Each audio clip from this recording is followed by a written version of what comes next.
is no need to fear. Underdog is here. Time again for the Underdog Show, starring that champion of champions, Underdog.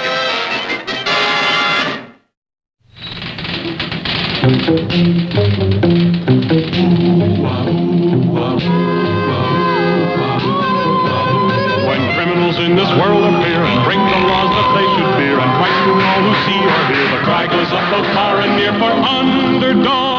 Underdog. Underdog. Underdog. Speed of lightning, roar of thunder, fighting all who love or plunder. Underdog.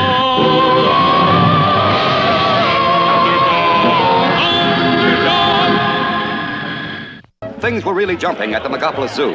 For Jeroboam Jump, the famous jumping mouse, was breaking in a sensational new act. Oh, he jumps through the air with the greatest of ease. The daring young mouse, all the clown he does please. Look at that, Chumley. The big show-off? Why, he's nothing but a shriveled-up kangaroo. Strictly on no talent. I think he jumps pretty good. Well, what would you think if I get back twice the audience Jeroboam has? How are you going to get people to watch you instead of Jeroboam? How? By becoming the most famous penguin in the world. Hey, that's a great idea. How do you get famous? That's the only detail I haven't worked out yet. But something will hit me. Believe me, something will hit me. Ow! Hey, something hit you right away. Why can't that kid learn to throw the newspaper where it belongs? Why can't he hold everything? Now I know exactly what will make me famous. Gee, Tennessee, what is it? They come to watch Jeroboam make those puny little jumps, right? But they'll stampede to see the penguin who's gone all the way. You mean? I'm going to be an astronaut, the first to reach the moon. That's how I'll get famous. Gee, Tennessee, won't you be scared to be an astronaut? Don't be ridiculous, Chumley. I won't be scared at all. And neither will you. Me? And after a hurried escape from the zoo, our heroes were soon on their way to Cape Canaveral. And we're convinced that space is the road to fame. We want to be the first Earth penguin and walrus to reach the moon. Right, Chumley? Well, now, it's nice of you to offer. But, well, you know, a penguin and a walrus. I mean, really, I'm afraid it's impossible. Gee, that's really a shame. Well, let's go, Tennessee. Hold on, Chumley. We are not leaving until we get into space. Oh? Is that your final decision? Absolutely. Either we go into space or we don't go anywhere. Very well. Gee, Tennessee, maybe they don't want us. We'll show them, Chumley. We're going back to the zoo and get Stanley Livingston to start his own space program. So naturally, Stanley, we thought of you. Picture it. Your face in all the papers. Director of Megapolis Zoo starts moonshot program. And we'll let you put us in the driver's seat. I wouldn't trust you to drive a tricycle. Now get out and stay out. Now, hold on, Stanley. Think of the publicity. Think of the... Now, hold on, Stanley. Stan, baby. Tennessee. Hey, boy. Looks like he's unconscious. He's really down for the count. Down for the count. Down for the count. Down for the count. Countdown. Ready for the countdown. Ready for the countdown. All right, let's get ready for the countdown. Men, prepare for launching. Well, this is it, men. Your target for today is the moon. I want you to plant the Megapolis Zoo flag on the moon and return. Understand? We plant the zoo flag and maybe they'll grow lots of little flags. And Quiet, then... Chumley. You can count on us, Stanley. Good. You'll be the most famous penguin and walrus in the world. Good luck and happy landing.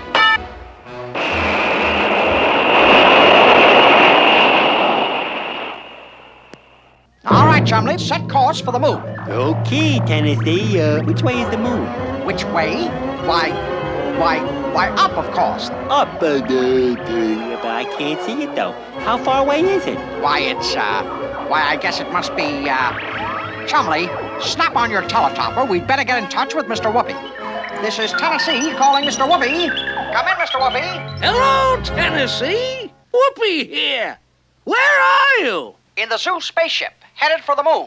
Only we just realized we don't know anything about the moon. Well, now, we wouldn't want to leave you up in the air. Get it? All right. Hold on while I get the fabulous three-dimensional blackboard. I think it's right here in the closet.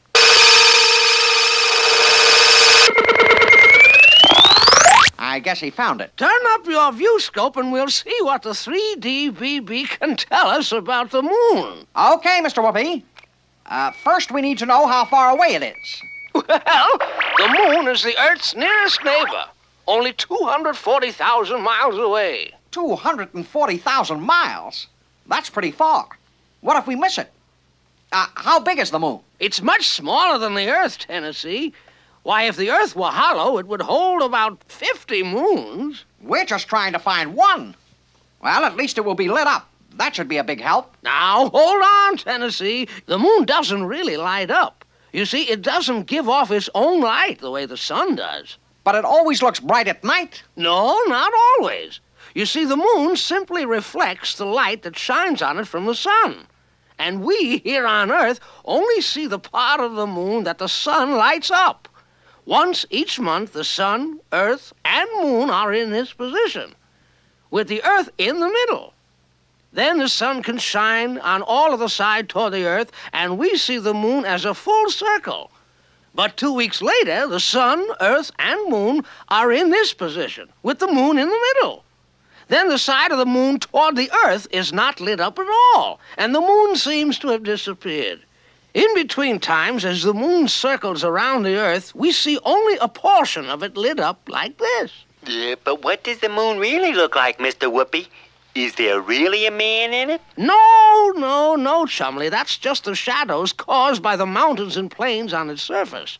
There are also giant hollows called craters. And I hope you boys took along lots of supplies because, unfortunately, the moon has no water and no air. Maybe we could still go back. Sit down, Chumley. Not only that, but the days there are very hot. The temperature goes up to the boiling point, and at night the temperature goes down to far, far below freezing. Zowie. That's awful. But I guess we'll be okay in our spacesuits. They sure are heavy, though.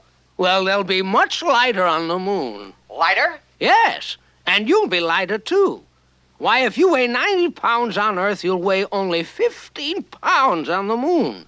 That's because gravity on the moon is much less than gravity on Earth.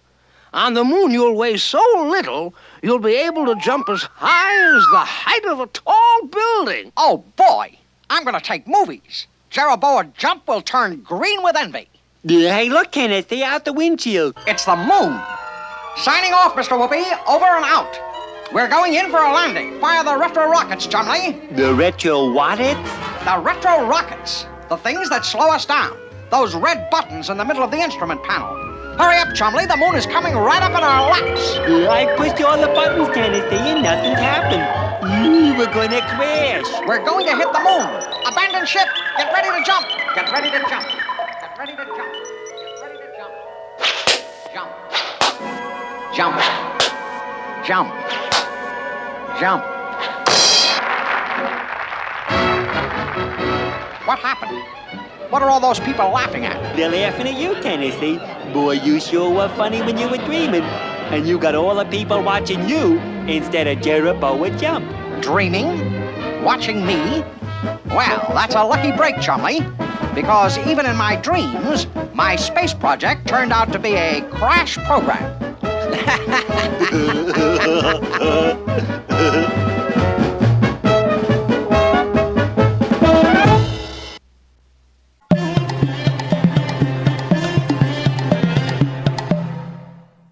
It's a pleasure to see you, General Newsome. I'm not here on pleasure, Colonel. Washington has sent me with secret plans for capturing the Gopher Indians. My men have set up a special telegraph station right here, 25 miles from this fort. I have 400 soldiers camped there, and I will issue orders to you by telegraph. Bully, with your men on that side of the Gopher camp and my men on this side, We can catch the Gophers in the middle. A squeeze plan. Exactly. A squeeze plan. Squeeze. Me understand. Squeeze plan. They use telegraph. What we do?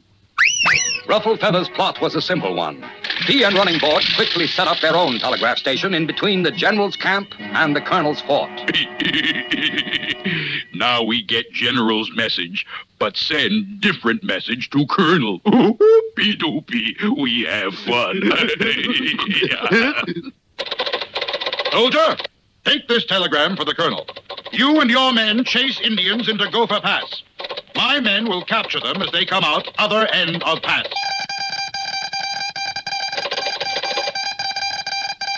A strange order, Sergeant.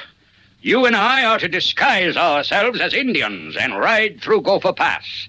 The general thinks the Gopher Indians will follow us. But gee, Colonel, I don't think... Please, Sergeant. Regulation 234587 requires blind obedience. Come. Ready, Sergeant? Charge!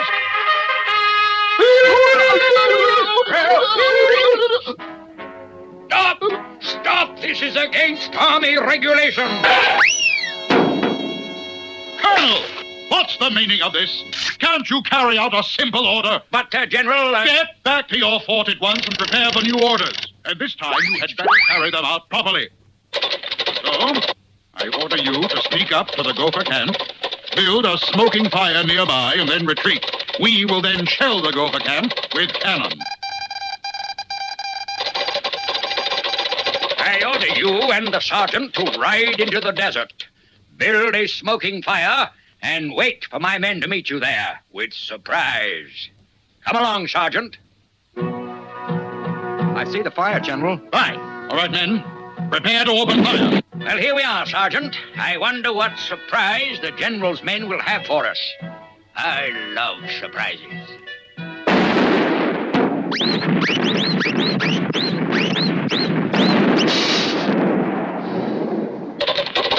Last chance. At noon tomorrow, I will personally take command of my troops on Gopher Mountain. We will attack Indians from that point. You attack from your side. If you do not carry out orders right, you will end up in guardhouse.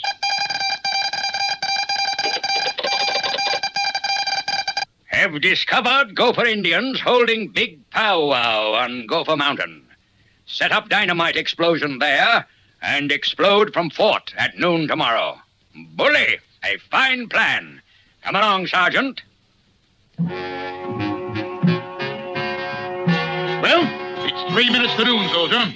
This attack should really give those Indians a surprise. Stand ready on that dynamite plunger, Sergeant. This should really give those Indians a surprise. 10, 9, 8, 7, 6... 5, 4, 3, 2, 1...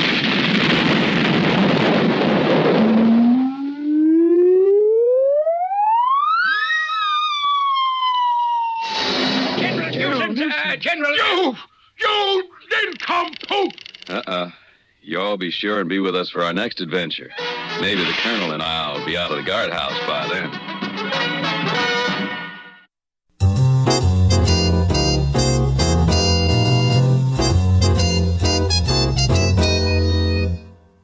Many people are under the impression that most crimes are committed at night, under cover of darkness. This is not necessarily so. Not long ago, a startling series of crimes shocked the sports world, and each crime was committed in broad daylight. It all began one sunny day at Tree-Covered Hills Tennis Club during the big tennis match. Champion Oswald Smash went back for a high one, and a hand reached out from the crowd, grabbed the racket, and disappeared. That was the first in a series of daring daylight robberies that baffled the country and upset the entire tennis world. Every tennis racket in the country was stolen. From sporting goods stores, at the most exclusive country clubs. Hi-ho, tennis, anyone? Who? 1, 2, 3, and 4. The Fox, for it was indeed he, kept it up until there wasn't a single tennis racket, not to mention doubles, left in the entire country. At last, Mr. Average Bundy, chairman of the Tennis Association, put a call in for his friend, the Hunter. Well, howdy, Average. How's everything in your racket? Yeah, that's a joke, son. Huh? Oh, it isn't a joke. Well, naturally, I'll take the case, son. Solve it in no time. Head work's the secret. Gotta use your head. The Hunter donned his tennis togs and started to work immediately. I'll just nosy all over to the tennis courts. Might get a lead. Have nose, will hunt, read the card of the mighty Hunter. Say now, there's a clue if I ever saw one. Somebody running away with a tennis racket. Gotcha! The Hunter, weary from his ordeal, stopped for a rest and overheard a most interesting conversation. Sure, everybody knows it. Boss Tweedle controls all the rackets in the city. That was all the Hunter needed. Any man that controlled the rackets was the man he had to get. Bravely, he walked into the den of Boss Tweedle, Czar of the underworld. Tweedle, I hear you control all the rackets. That's right, and nobody muscles it, see? Well, now, I don't want muscle, son. Just want those rackets. So hand them over peaceable like, and there won't be any trouble. What is he, some kind of nut or something? Get him out of here. Take him over to Porter and dump him in the Canadian woods. He'll never get back. And so a few hours later, according to my precise calculations, I'm somewhere north of the Mason-Dixon line in the territory of the Royal Canadian Mounties. And so the intrepid hunter struck off through the trackless wilds in search of a Mountie outpost. Finally, his skill as a woodsman brought him to his goal.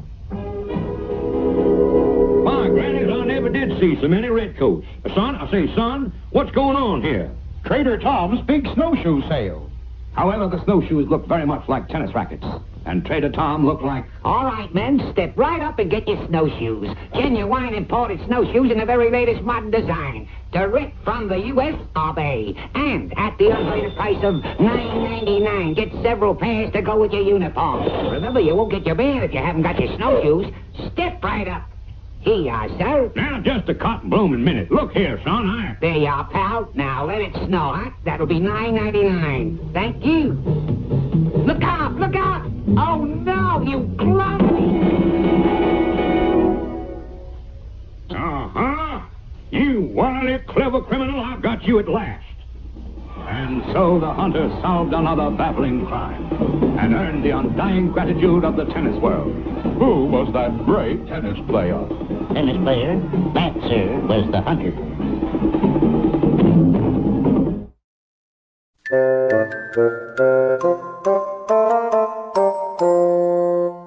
Well, hello, my boy. How are you today? I'm a reformed character, Mr. Wizard. That's how I am. Reformed? How's that? Well, I'm not a-going to fool around trying to be something I'm not. No, sirree, I'm gonna get myself a job, that's what. Well, that is good news, Tooter. What is the job, huh? Selling newspapers, maybe? Mowing the grass? Nope. And that's what I come over to see about. I want to be one of them construction workers on a real tall skyscraper. Oh, but Tooter, that's no job for you. That's for big men. With iron muscles and nerves of steel. Oh, please, Mr. Wizard. It's my big chance to make good. All right, my boy, if you must. But watch your step now. The first thing what the destruction worker must do is report to the foreman. Tooter Turtle reporting for work, sir. New man, huh? Okay, but get this. I'm the boss around here, and I don't take mistakes. Now get to work and watch your step. Now, to get up to the top of the building, the good destruction worker takes the utility elevator, which goes very fast. Top floor, all out. When you're doing work 50 stories in the air, it's very important to have the perfect balance. And it is the good idea to never look down. But no matter what happens, the experienced worker always holds on to the tools. Who's the wise guy, huh? Who dropped this wrench? I'll break him in half. New man, huh? Take that. One of the most important jobs in building the skyscraper is the riveter man. The steel rivets is heated until they is white hot. And then the hot rivets is tossed to the riveter man, who catches them in the pocket. in the bucket. Put it there, baby. Pitch it in here, kid. Lots of pepper there, boy.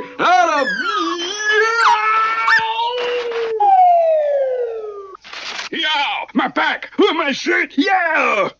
Once the rivet is put in the place, the riveter takes the air hammer and pounds the rivet in the hole. This requires the strong muscles to keep the air hammer steady.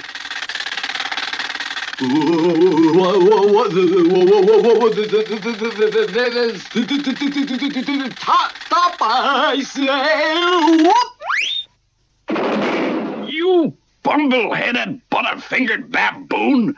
One more mistake, and you're gonna get off this building the fast way. You got me? Once all the steel girders is in place, the pouring of the cement commences. This is very ticklish business, running the heavy wheelbarrow of wet cement along the narrow girders. Easy, does it?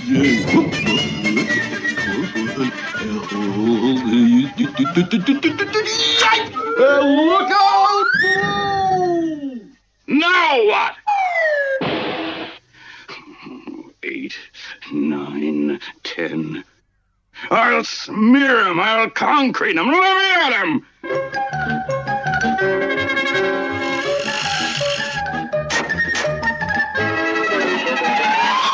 Now, wait up, Mr. Foreman. Mr. Boxer, it was all a mistake.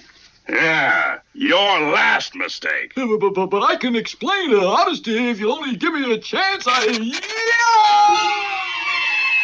Help, Mr. Wizard!